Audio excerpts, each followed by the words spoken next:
winter in Europe is coming, and we will all need to heat our buildings and fill our energy in our factories. Until now, we have benefited from mild winters in reducing our dependency on Russian gas. But in 2023, European Union still got almost 15% of its gas imports from Russia. And Western allies bought roughly 2 billion in fuel made from Russian oil in the first half of 2024. And all this goes to fund the Russian war machine and our dependency on Russian oil. But as part of a triple goal to reduce dependency on Russian gas, to combat climate change, and support EU industries, the EU announced an EU Green Deal and the Repower to EU, and some very ambitious goals of a continent free of carbon emissions in 2050, and already in 2030, a 55% reduction. So removing carbon emissions from our electricity system is central for decarbonizing our energy systems as a whole and reducing dependency on Russian gas. So the political focus is therefore on building renewable energy and zero carbon systems, and at the same time mitigating the economic, social and political costs of transition. And new technologies are emerging, and some, such as nuclear energy, are re-emerging, you could say, in the discussions in Europe. So in this panel, we are going to explore the role of stable and safe energy supply in reducing the dependence on fossil fuels, ensuring long-term economic stability, and also improving our energy sovereignty. And to discuss this, we have a very, very distinguished panel. We have Minister Kaspars Melnis, Latvian Minister for Climate and Energy. We have Dr. Kalev, Kallemets, who's the CEO and co-founder of Fermi Energia, and I'll give you a bit deeper introduction afterwards. And then Professor Alan Riley, Senior Fellow at the Atlantic Council. Kaspars Melnis, you are both a member of SIMA, you're members of the Latvian Farmers Union, and you have been serving as Minister for Climate and Energy since 2023. Dr. Kallemets, I just want to explain a bit about your company also. It's a company which plans to deploy a new generation of small modular reactor nuclear power plant in Estonia. Is that true? Or yeah. And you have also been the CEO of the Estonian nuclear power plant from 2008 to 2011. So this is something that is really at the heart of your work.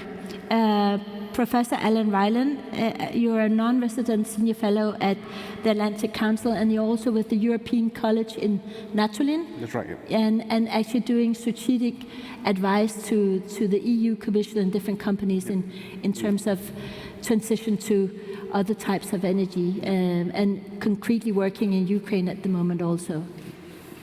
But we'll do a round first, and I'll start by asking you, Minister Melnis, which are the efforts that Latvia at the moment are taking to transition to cleaner energy forms, and what are the future plans that you have at the moment? It's a good question, I would say. I've basically, from our side, from the ministry side, in the nearest months, we will finish all our homework that we wanted to finish, to talk about all the small details what we needed to more push forward renewable energy. We talk about wind energy mostly, because we see the solar panel and solar energy is going pretty well. But of course we have more challenges with wind energy. And there's a lot of small things and bigger things. One of definitely what we saw, it's very helping. We put some 3 weeks ago law about investment in local society. If you develop wind energy project in the area, you have to invest in local society, and this helps for, first of all, it gives stretch rules for the investors, understanding. It gives stretch understanding for municipality, and what's more important, it's really have a straightness for society to what their benefits are. Of course, we all want cheap and green energy, of course, but they're always like, we have the same problems everywhere. Not in my backyard, we don't want to see it, it will change our view. It's like, we have even asked like people, all people want cheap and green energy, but when we start about personalism, we say, no, maybe it's somewhere different, it's not here, but somewhere else. And we see that really helps to move forward. We see even have conversations in municipalities and with investors. It helps to move forward. We definitely see that already. We know that this year some big projects start building already. And I would say we've done a huge job. In the future, we definitely see a huge potential of wind and renewable energy. Now we concentrate on onshore wind because it goes maybe not so fast forward, but we go step by step because for our side it's very important that the first project will be positive with positive background, because it's very easy to ruin all the, all what's happening about the wind if the first project will be some bad attitude or something, or society will don't take it. That's why we're going slowly, but step by step forward, we definitely go to our goals. And our goals, we definitely see is a huge potential for renewable energy, and we now concentrate on onshore, solar, and we talk about in the nearest future on offshore wind. We see the potential where we can going, and we talk about nearest 3-4 years that we see it will be going forward. So we definitely going there. We see the potential, we see the investors, we're going straight away forward, and I'm really hoping the first windmills in next year, 25, 26, to start the spinning. And as far as I understand, you're like number 3 or 4 in, like, if you look at all the EU countries in terms of renewable energies at the moment. Yes, and it's a plus and minuses, because we already are very green because of hydrogen. We have ice dams, and that's why for us it's a little bit, we're looking in nearest Baltic states. If we talk about Lithuanians or Estonians, they're a little bit in front of us. If we talk about renewable energy, if we talk about wind energy and solar, because we was quite comfortable that we already are green, we already have a lot of green energy, and this makes me sometimes like sleepy. We're very comfortable feeling, but now we are really getting on the track and going forward again, because we understand where we need it, and we're going to catch it, and that's even give us, for us, even give more. I wouldn't say pressure, but more attraction to go forward. We see that Lithuanians and Estonians are a little bit in front of us. And that's really helped, because we really want to try to learn from other experience. And that's very important, to learn from experience, to see what works, what don't work.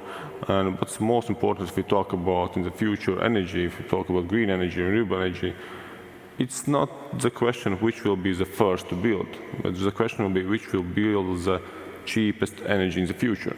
That's what we wanted.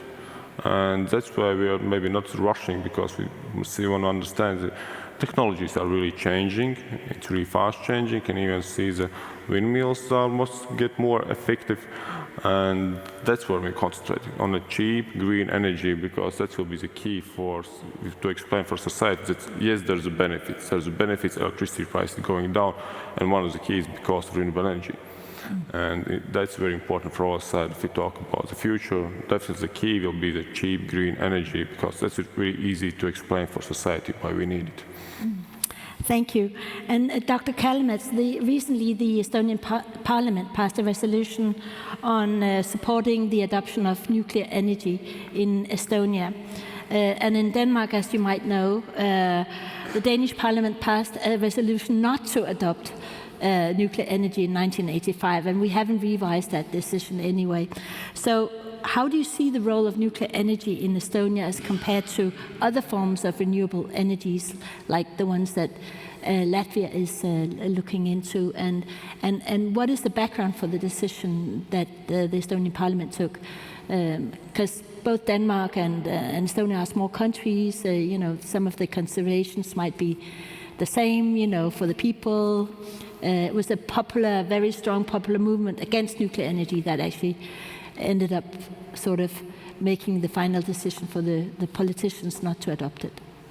Well, in Estonia, the parliament indeed voted in June 42 to 25 for developing the capability for nuclear energy.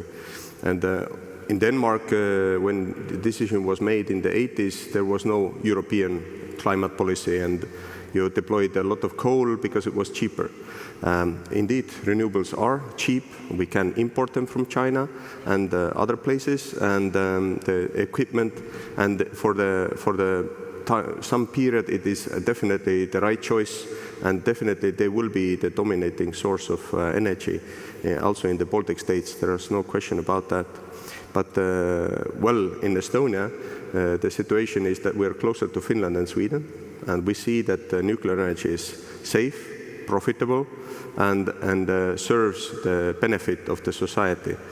And in many things we we think that, well, if then Finland and Sweden do it good, then it's probably there's some point. And Estonian business community certainly has observed that, and there is new technology coming from United States and Canada that is very aspirational. And we recognized, and my PhD was about the Estonian oil shale industry that has been working for 100 years, is we need to shut it down. And all, in the European Union context, all gas plants also in Latvia and Lithuania, they will need to be shut down already in the 2040s. Because these are the easy sectors to decarbonize. The difficult ones will be agriculture, industry, and transportation to fully decarbonize. So this is the objective reality that I learned in my PhD studies, and then we really need security of supply, essentially when the electricity consumption itself needs to increase. So definitely the discussion in Estonia was not that, oh, we will do nuclear energy whatever it takes. No, this is not the decision. The decision in the parliament was, I did not vote, but I observed, obviously, that to develop the legislation, develop the regulatory capability, develop the human resources, and the next stage for us is to move into site-specific planning, and we're really happy with 2 municipalities that officially have voted in the council to accept the nuclear energy in their backyard. And how long will it take to develop this?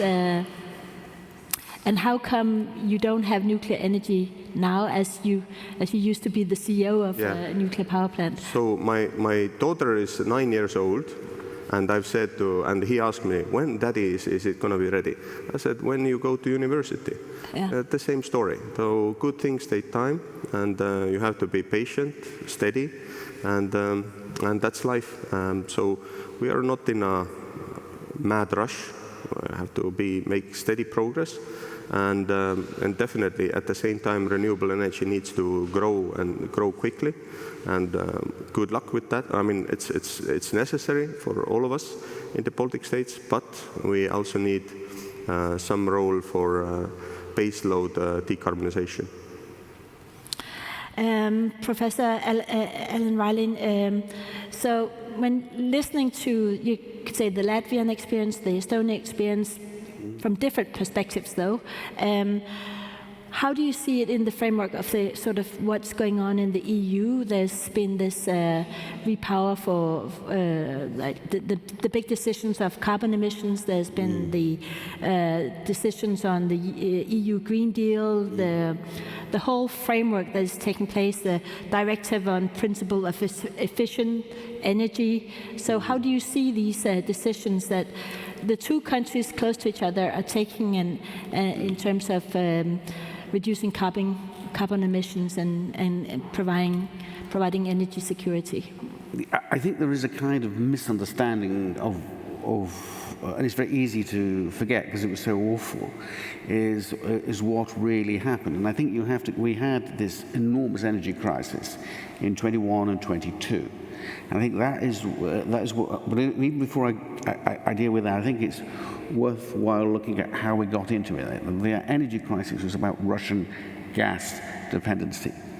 And we got into that largely because we focused so much on the energy transition we overlooked energy security. So if you go right back to the decision in the days of Ronald Reagan about how much Russian gas was supposed to be, or Soviet gas then was supposed to be imported into Western Europe, the idea was never more than 30% of imports. That was the idea. On the eve of the second Russia-Ukrainian war in February 2022, overall the European Union was taking in 45% and Germany was taking in 55%. And we got to those figures actually in just over the previous decade, and that was for several things. One was the great Groningen gas field, which as late as 2013 was providing 50 billion cubic meters of gas to Europe. That is run down for a whole number of very understandable reasons by the Dutch government, but the consequence of that was to make us more dependent, and there was no attempt to say, can we get whether nuclear, renewables, or alternative gases to replace it. We just took more Russian gas. Equally, we decided that we were going to take out, because of the energy transition, take out coal-fired power stations. We were going to take out, particularly in Germany, nuclear power stations. And all of these reductions in energy production were replaced not by renewables, but by natural gas from Russia. And then, in addition to which, and this is the kind of fundamental problem here, is that although it is true wind and solar have become increasingly cheap as of themselves, the difficulty is when they are not available, your backup, because remember, you've narrowed the entire energy base, you've taken out nuclear, you've taken out coal, you're left with gas. So you've increased this enormous demand for gas, and you've gone for the most proximate and cheapest option, which is Russian gas. So Europe, in seeking to carry out its energy transition, ignored its energy security, enhanced its dependence on Russian gas, and created the basis for the crisis in 21-22, which starts within the spring of 21. All of a sudden, the amount of gas which should have been going into Europe, because basically what happens normally before the war and for the last 50 years is in the spring, gas continues to go from east to west, filling up European storages for the following winter.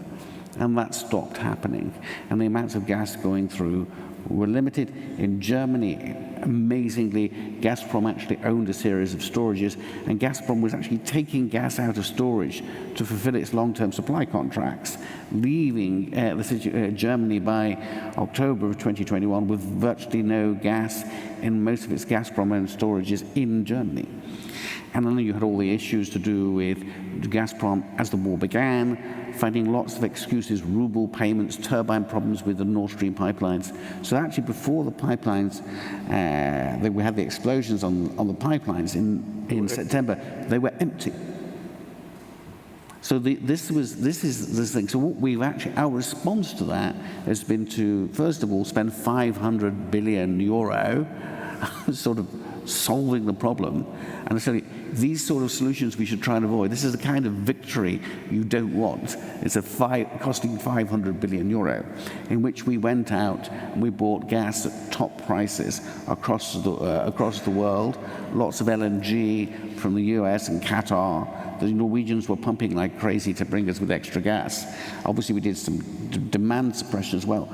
But the consequences of this for European industry have been terrible. I mean, one of the reasons why Germany is in technical recession is because of this. And you've effectively built your economy around a low gas supply, which is fundamentally unreliable. And the question now is how you deal with it. And that, I think, is where we get ourselves into some significant difficulty. Because one of the difficulties with the proposed solutions around renewables is that they are simply not sufficient. Yes, they are cheap of themselves, but when you take into account the costs of backup, and you're looking, if your backup has principally got to be gas, you have got a problem. And that is what takes you into the argument about nuclear. And I think this is one of the fundamental motivations and impetuses for the revival of nuclear is the realization that we need something which is be able to provide power at scale. And I think actually here, in many ways, the French experience from the 1970s and 1980s, when they built large numbers of nuclear power stations at scale, and that allows you to have low-cost energy, is probably where Europe has got to go. I just cannot see how renewables, no matter how nominally cheap they are, when you take into account the need for backup, you end up having to use gas, which is a problem. People talk about batteries, but there's no cheap grid-level battery storage which exists. I mean, there is a kind of, I think part of the trouble with it, I find a lot of people who get involved in the energy sector, from the policy side, arguing for the transition, is that they have a kind of wondrous technological optimism. Now, some of this may happen, but it doesn't exist at the moment. You can't build your policies around hopium. You've got to have something on which actually will work and be able to deliver.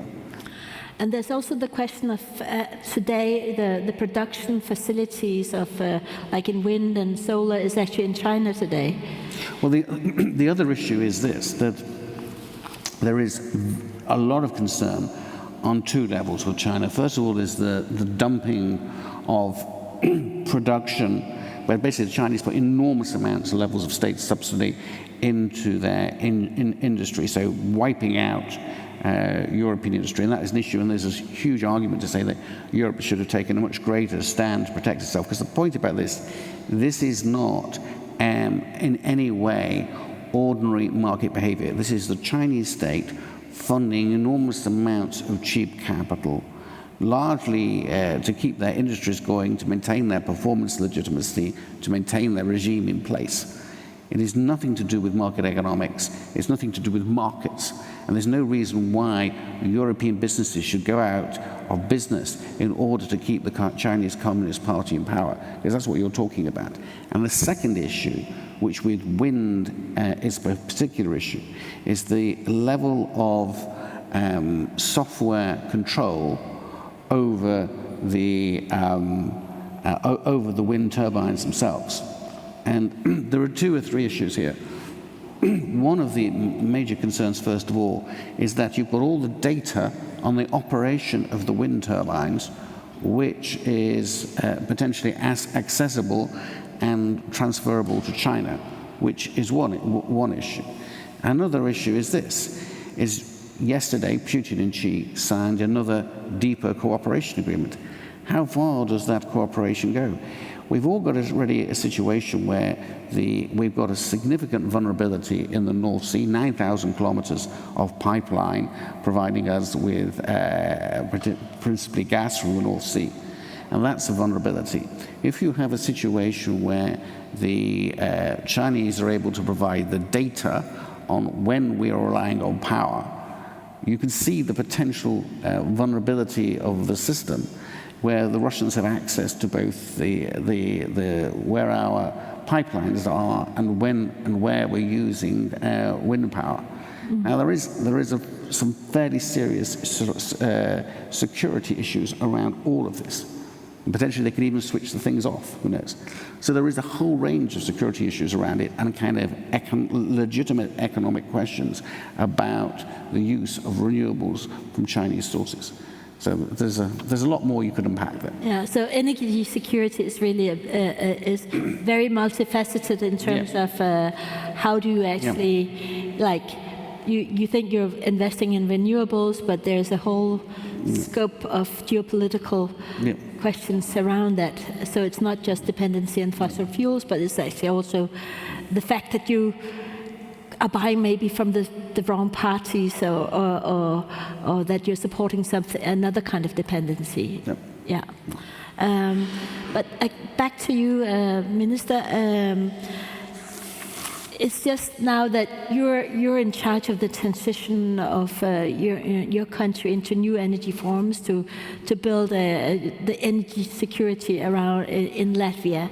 So soon, maybe there'll be a Danish Commissioner for EU for Energy and Housing.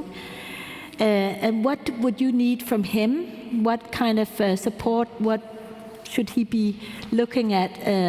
There's a whole scope of directives and deals and plans that I mentioned earlier, the EU Green Deal, the Repower for EU, the Special Efficiency Directive. But what do you really need from him in order to make this transition? And provide energy security to Latvia? I would say, first of all, we must do our own job, what we have in Latvia already, because one of the more important, we talk about energy security and independence. We talk about next year we're switching up from the realm to European energy systems. Very important for us that we have done and doing huge job to do it. This is more, the project is already more than 15 years going. And it's one of the great projects when we all showing that we're all working together with Estonia, Lithuania, like Baltic states, and that we can do something together. That's very important, it's showing and going straight away. It's definitely will be, there isn't one silver bullet for all our problems to get solved. If you talk about renewable energy, we talk about solar panels, of course, we talk about nuclear energy, we talk about the biogas stations, the hydrogen that comes in the future. There's a lot of small pieces that would make the whole picture together. Of course, the security, and we have a lot of discussions now about cybersecurity, and it's not talk about cybersecurity if we talk about renewable energy. It's the same having the systems in the grid, the same problems we have, the same challenges we have. And of course, we are now understand that even cybersecurity it's even more important than physical security. But we can't forget about physical. But still, if you talk about grid protection, cyber is very important. So we definitely, from our side, we said that we go forward. We all put the goals where we want to go, and we are starting to going. But of course, there will be a lot of small challenges. But each country has the same. We have quite similar, and at the same time, we have a little bit different ones. But of course, we talk about future. We see how important is the grid. If you talk about renewable energy, different sources of renewable energy, and we have more and more. But what's very important from my side, if we talk about energy dependence, security, from our side, we always can count of energy what we are producing in our countries that we see, that we can control. And we see the energy security and the energy crisis shows what means that you depend on other countries. And the green energy is showing that you can produce here. Even in Latvia, you can produce even biogas. Before we talk about more and more renewable energy, and that's very important. And that's for our side. We talk about like small countries. It's very important that we are producing and we are using it. If you talk about the transport sector, what's very challenging to get greener. When we talk about electric cars already are basically charging by electricity what we're producing here in Latvia. But we will never have fossil fuels in Latvia. We can't. We don't have it just. But here's the possibility that the energy of the future we can produce here in Latvia. And that's very important. We look whole picture, not just only one sector, but whole. We talk about jobs, we talk about economy, and that's very important to don't forget about the whole picture. And we go forward. And definitely will be a lot of challenges. I'm really excited about the technologies, how they're changing. And even we have in Latvia, we have projects of wind parks already more than 20 years. And you took that project, you can't even look at that project and look at the new windmills. They're totally different ones. It's the same like mobile phones that we use every day. Remember how that was 20 years ago? Mobile phones are totally different ones, totally different technologies, totally different efficiency. And still we have, it's very interesting, we have a lot of conversations I have with society, with people. I love conversations with students. They always are more open for this. They have a lot of questions. They always have like, we all are afraid of change. We don't like it. We like how it is. But what I hear is that you could say that energy security is very much part of your thinking around Latvian sovereignty, and so the support needs to be like that. You need to be able to supply your own energy to your electric vehicles, to your system, and but it's that you actually have from different sources of definitely from different sources, and we can't forget the small, like we have to had society support for that. Where we're going. If we don't have society support, it's very hard to change, because it's all changed together, and there isn't like one silver bullet. It's a small step by step, and maybe that's why we're more concentrated to go step by step forward. But you have, you can explain, you have conversations, and you involve the society for all the moves where you're going, and you are explaining them, and it's a huge job, because we even don't talk about we talk about cybersecurity. It depends. At the same time, we see a lot of TikTok videos where they're showing, no, it's bad, and you need to fight for that too. You need to explain for society, because people, yes, they're believing this. They believe those videos, and you must explain. So it's small, step by step, but definitely we know it's the right choice. We see the benefits, and I'm really hoping for new technologies. And we definitely even know, if we are sitting here, we don't know what the technology will be after 10 years, how it's all changed, and that's what's making it exciting. Yeah, thank you. Dr. Kallemets, before we had started the session, I asked you, so what kind of advice would you give to the maybe current commissioner? He will be approved, I think, on the 29th of October in the EU Parliament, maybe. So let's see, but what kind of advice would you give? And I found there was a bit of a hesitation in your doubt about him as a commissioner, actually. The advice I would give that I spoke to you is to remember that you're serving as a commissioner all of the 450 million citizens of the European Union, all of the nations, not just your home nation Denmark, not only pro-wind or pro-renewable energy countries, but also Finland, Sweden, Poland, and actually 14 member states who are using nuclear energy or want to use. And like Italy, that was not considering, Greece is considering that, Estonia is considering. So it is kind of 80s stance that, there is kind of schism between renewable and nuclear. This has to be put behind. So that is worst. And the second is what Mr. Riley very correctly mentioned is the dependency actually that European Union accepted of building from Russia. And right now, when it comes to our dependence on China, the same dependency is happening. So Mr. Riley mentioned the windmills, but there is another technology, two technologies, batteries and solar installations. They are based on the alternate, or say, direct current that needs to switch to alternating current. And the key technology there is inverter. And this inverter has a software. And as you know, 80% of that is produced in China.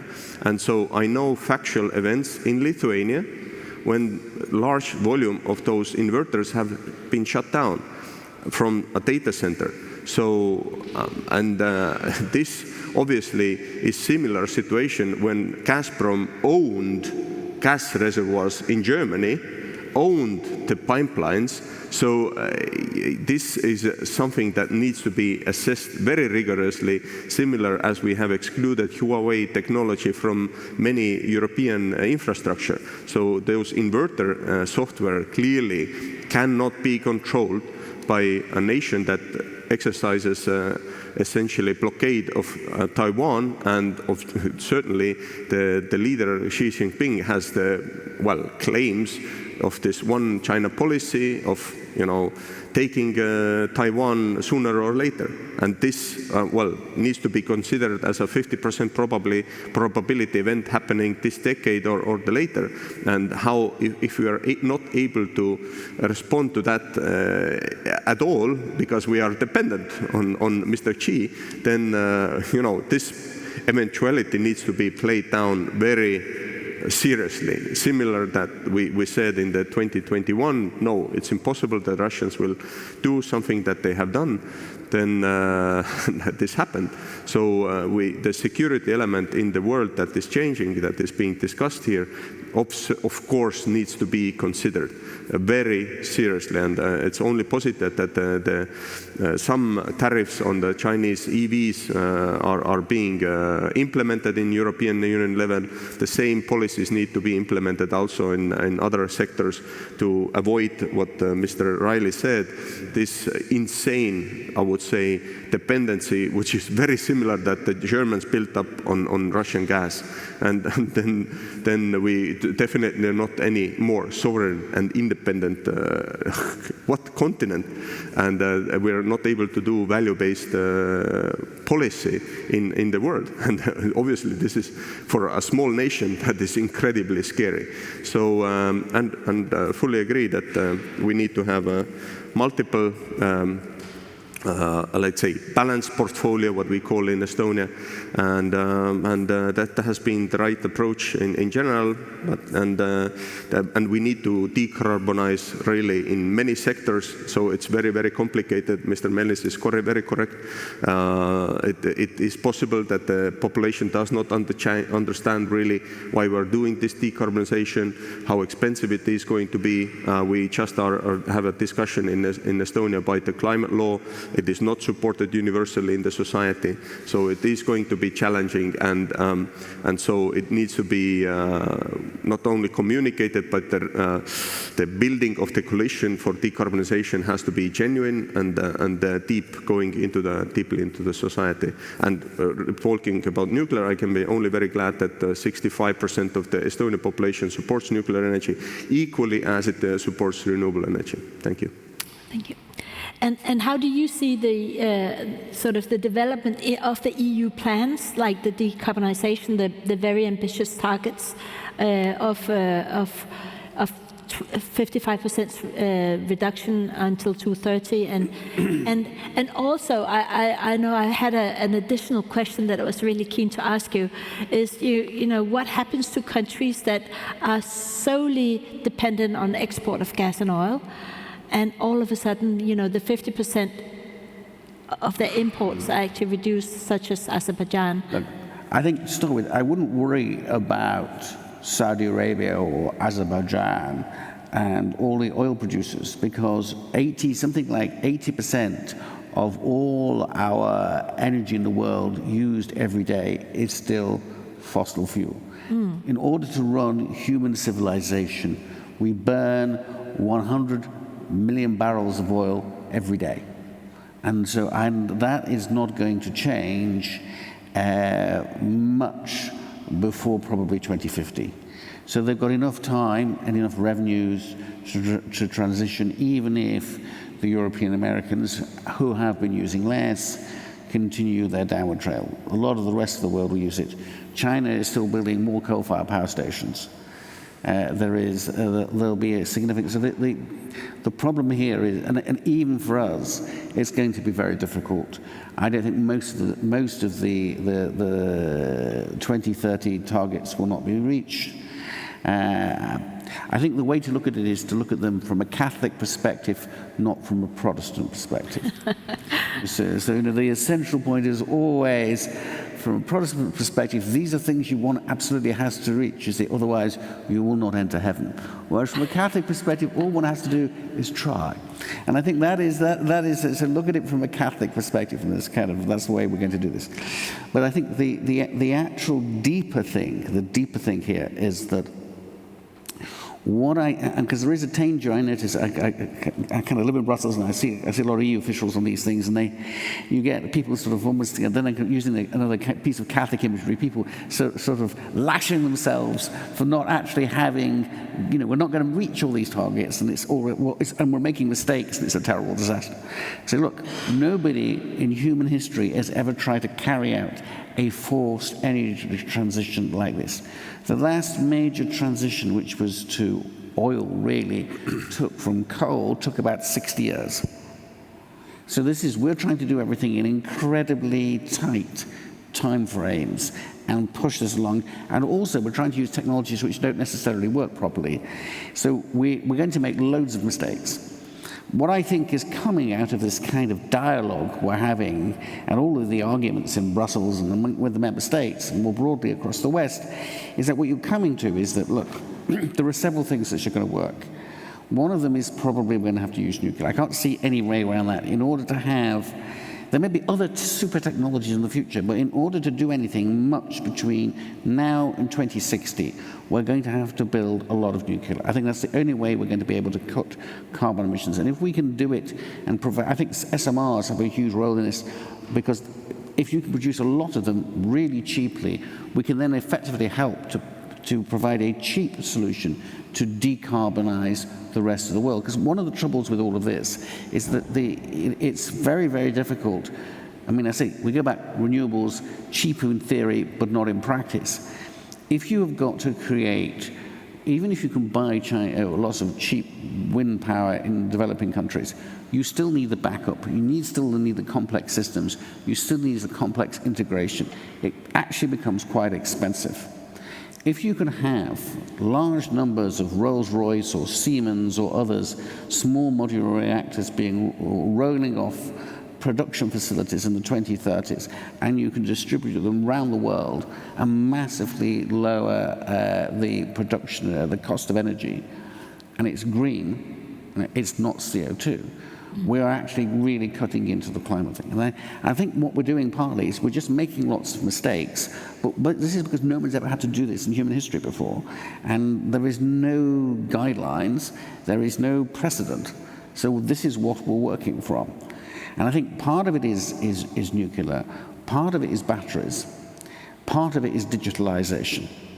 And it's working out all of how those things work. For example, I think one of the issues where I think Europe would get a tremendous advantage is not actually, the Chinese are focused heavily on lithium, but there are other batteries. I know there are some European firms looking at polymers and various things which will provide tremendously cheap, much more lighter batteries, which are high-capacity batteries.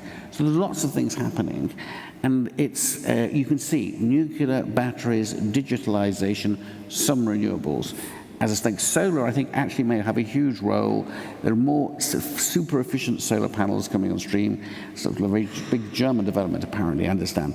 But if you take that and a much more effective non-lithium batteries, you can see a battery solar solution in southern Europe which could have a real impact. And the thing I would say here is part of the trouble with having a European policy is that Europe is so different in what it needs and its potential to generate energy resources that we actually have to have something which recognizes Europe's diversity. I'll stop there. Yeah, but I just want to, also just have the perspective of Ukraine, because is it 70% of the grid in Ukraine, or the energy supply, which is down at the moment? Oh, yes, true, yeah. So I mean, basically, on the Ukraine situation, the situation is very, very bad. I mean, essentially, they need, because of the war and of people leaving the country and economic damage, they probably need about 18 gigawatts of power. In the spring, the Russians took out about 9 gigawatts, which was largely coal-fired power stations. They're down to about 9 gigawatts, largely nuclear. They've got about 2 gigawatts we can import to them. There is another 3 to 4 they can probably repair. And then recently, the Russians started attacking, a lot of what remains is nuclear. They don't obviously attack the nuclear power stations, they attack the substations around the nuclear power stations, which then effectively means they have to be switched off. So it's really very difficult. Now, there are some things which will help. Private, because Ukrainian civil society is tremendously strong, and I understand they've imported around 2 million private generators. So there's a lot of generators, but still, it's going to be a very difficult winter. I mean, if you've got a little dacha or country house outside Kyiv or one of the big cities, and you've got a generator, you're probably okay. But if you're just living in one of those tower blocks in one of the major cities, it could be a very cold winter. And I think that is the difficulty. The other issue is just being able to maintain industrial production, allow businesses to continue to operate. And the danger is if it gets too difficult, then we'll have more Ukrainians leaving the country. And that's not good for us, but it's also not good for Ukraine in terms of it undermines their ability of their economy to function. I understand what the situation is at the moment with Ukraine. It is quite desperate. And the frontline cities like Kharkiv and Kherson, it is something else. I mean, I was talking with the deputy mayor of Kherson, and he was saying, because they're actually closer to the front line than Kharkiv. So apparently, when a missile goes off, you have a 4-second alarm period. So you've virtually no period, no alarm at no time at all. And their ability to sustain their energy infrastructure when virtually the Russians can hit things at will is terrifying.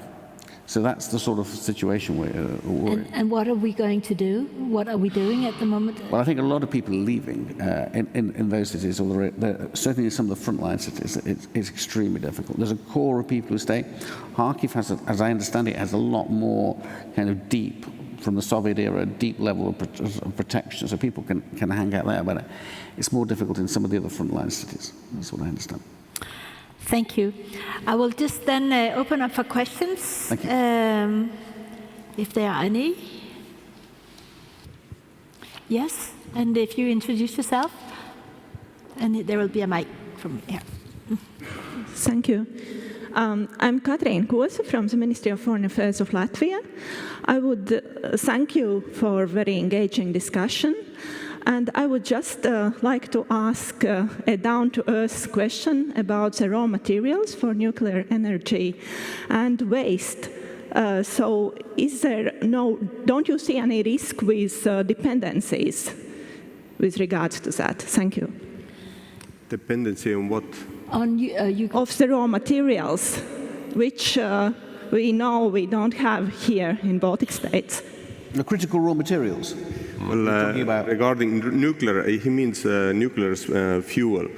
Well, when it comes to nuclear fuel, the story is very similar to solar and the natural gas. West imported it from Russia, and especially the enrichment services, because the enrichment was in the Soviet Union was related to the military sector, because you need enrichment also for if you want to have the weapon grade. For the weapon grade, you need 95% of uranium-235. So for the fuel, just for your knowledge, is 4.7. So the Russians, they were cheaper. In electricity in Russia costs 15 euros per megawatt hour. In the West, it was even 5 years ago, it was 40. So it was cheaper. And the same story as with natural gas from Russia, it was cheaper. That's why Denmark did coal, because it's cheaper. Why we buy Chinese solar, because it's cheaper. And we are stupid, because we think short term. And but now, clearly, Canada is the largest provider in NATO of uranium fuel. Australia has large reservoirs. United States itself used to be a major both enrichment country, but also mining country. But it was cheaper, to get it from other places. So, yeah, I think we're not any more naive. So there are many good investments going on in Canada, but also in the United States to enrich more. Also in France, very good investments to enrich more, mine more. We have plenty of resources for nuclear. That is not a problem. When it comes to waste, the solution is the same as with humans. What you take it from the earth, you put it down to the earth. So, and indeed, this waste story is kind of a non-story, because never in any practical circumstances it has been a practical problem of environmental or human impact. It has not. We are part of this disinformation game, which the Russians initiated in Germany and Austria, who are really neutral countries, and we are playing that Russian game, discussion, all those concerns, because they wanted the Germans to be dependent and the Austrians to be dependent on the natural gas, and they got it. And they got it that some countries are anti-nuclear, and now we are dependent on natural gas. We're dependent on natural gas, and we're in this Russian disinformation game. So in reality, please look up the situation. when it comes to waste, there is no practical problems. Also in Finland and Sweden, national decisions have been made on the final repository, and there is no practical problem in doing that. Also in France, in Canada, solutions are being found. In technical terms, there are no problems. Thank you. Thank you. And do we have any more questions? Otherwise, I do also have some questions because Latvia, are you considering nuclear energy as a road? They're not. No, we have discussions. We have the same as Estonia. We went to the parliament for our information. So we're still working on the questions. But it's more important to understand we see the nuclear in the future. Question only when. And of course, we understand all the road, how much you need to go to the station when we build it. For our side, the question, okay, we see that maybe nuclear will be after 20 years could be a real possibility. But question, what we do now for these 20 years? Because we need electricity now. And even yesterday, we already wanted renewable energy. So that's first of all. Second, for my own question, big is, I know how huge pressure for society is not in my backyard, and we can't even agree with windmill, just simple windmill, and we open the discussion of the nuclear station. It will be challenging. Definitely will be challenging. We see this, how society is changing. We don't. About 20 or more years ago, we were more ready to change something if the benefits are for everybody. Now it's impact me, and no, I don't want it. It's the same. Even now we start the same questions with new roads. Why I need new? It's okay. I don't use it. For me, it's okay. I don't want it there, and that's a huge problem. If you talk about nuclear, for myself, for personally, it's a question where we can build it in Latvia. If society is ready to take it. Okay, we all agree there will be. Okay, then it's obviously like 4 steps, but of course, there's a lot of devil is in the details. There's a lot of small homeworks you need to do. It's about first one of the questions, of course, if you're going there for nuclear, of course, questions about employees. We need to start to study. We need to grow our own employees who could work there, because the same question of security. You can't work there people for other sides of other countries, because it's very dangerous when we talk about security. So we are open to discussions. We see the technologies are really going forward, are changing. We all talk about model reactors. I'm really excited to when the first one will be done. I think the first one will be in Canada. It could be. Yeah. Yes, so very soon the construction will start. Exactly. So we're really very looking when it's going to be done, because there's a lot of small practical questions.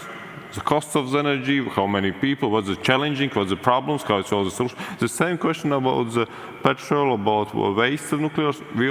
We just want to see. It's like we are afraid of an unknown, how it all looks in the future. That's why we have to. And for me, for politicians, I need to go get those answers to can explain for society. And it's not maybe. No, it's not maybe. We must know straight. Yes, you'll be there. Okay, about nuclear petrol, we know this will come from there. The cost will be that. We have bad experience with like big projects. We all know the Rail Baltic, what's going, and now to explain for society again, we're going for something like that. It's impossible. Yeah.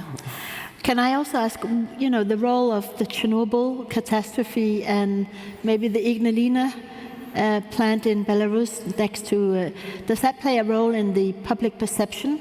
Yes, it still plays. People have still memories of Chernobyl, and that's one of the challenge too, to explain this. Yes, the technology is changing. We now talk about totally different technologies. We talk about totally different level of security. We talk about totally different, and we still have this conversation. Yes, we see in the society the support for nuclear growing up. Of course, because the people are changing, there come the new people who don't have those Chernobyl memories, but they still have their grandfather was in Chernobyl, and they still remember those stories. Yeah. Those terrible stories that they still remember. Because as far as I remember, a lot of Latvian men were sent to clean up the catastrophe in Chernobyl. Exactly, and it still have worse memories because even people have a lot of diseases after the Chernobyl. They have a lot of people even died there, and Latvian society still remember those stories. And always, if we start conversation about nuclear, there always people, but you remember there was a Chernobyl. And that's challenging. Yes, of course, I agree, we talk about totally different technologies. But to explain for society, we talk about, they only have first name, nuclear power, okay, we remember it. It's the same one.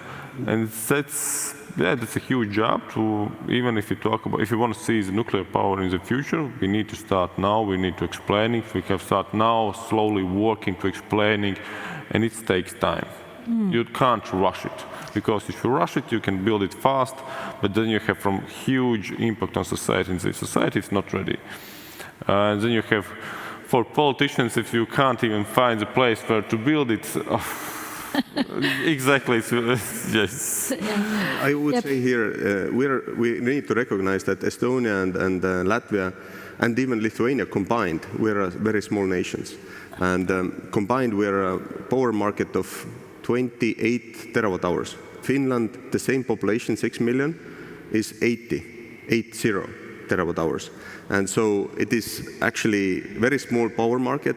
So there can't be like too many of the nuclear power plants, especially given how much renewable will be deployed. So what I'm suggesting is that the very practical approach is cooperation between small countries. And we see our Kaspars participated in one very unique renewable energy cooperation in Lithuania a few days ago. And I think that in the nuclear space also there is definitely practical room for cooperation.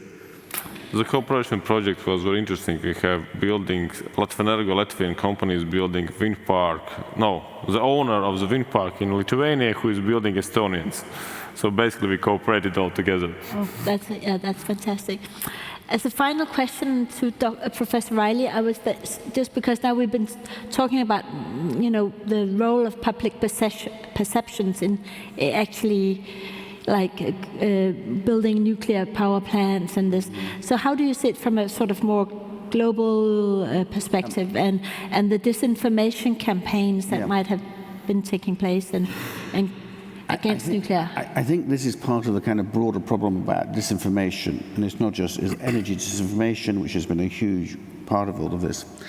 We also have to be careful ourselves about what we say about energy, because there is I mentioned about technological optimism, and so one of the things which I find quite disturbing is the way that you've got a lot of in trying to push the energy transition to the population, we end up saying things which are not wholly accurate. So you have a situation where people say heat pumps are really cheap, they're not cheap. There is an issue with that. Or you say that renewables are really cheap. Well, if you take into the full cost, they're not so cheap. So the problem is if you pitch to everybody, green is fantastic, it'll be cheap, it'll be CO2 free, it'll be excellent, and it's not those things, you're setting up yourself for really, really deep political problems further down the line, and you're actually giving a gift to the populace. And you can see this, I think, in Germany, where AfD are using it tremendously to destroy the energy transition in Germany. And so I think it's much better if we can get to a stage where we get some states, I think this is where, a kind of coalition winning, if some European states, say, for example, develop batteries which are European-based, cheaper, more effective, and slowly but surely deliver those. If you do nuclear, and you have a kind of a nuclear estate, both in terms of small modular reactors and larger nuclear estate at scale, which are cheaper, which to deliver, you're able to then, around that reality, create a different public perception. But it has to be based on something which is substantial and real. And we cannot sort of get over-enthusiastic and start making claims which we can't justify, because they will ultimately backfire, as I think the Germans are finding. Thank you so much, Professor Riley, Dr. Kallemets, and Minister Kallemets. Thank you so much.